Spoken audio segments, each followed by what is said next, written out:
Since I started following Jesus, my life has become unexplainable apart from God, and a lot of times it feels like I'm living in a story out of the book of Acts. The way that you see the Holy Spirit clearly leading the disciples in the book of Acts and then using them to reach the lost with the gospel, I experience that all the time. I grew up in what I call schizophrenic Christianity. My wife hates that I call it that, but it's my childhood, so I explain it in a way that makes sense to me.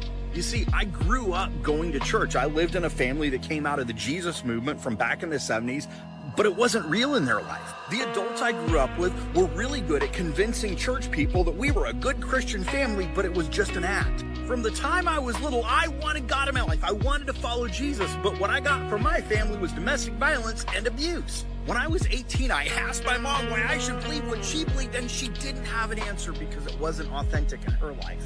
Growing up, I was in this cycle where I would answer every altar call at every youth event and then rededicate my life to God, and then eventually I would fall into sin and walk away from Him until the next altar call where I would get saved again. For years, I told God I was putting my faith in Jesus and surrendering my life to Him, but I always held back a little. That partial surrender meant I had never actually put my faith in Jesus. When I finally put my faith in Jesus by fully surrendering to God, that's when He transformed me and gave me the life I described at the beginning of this video.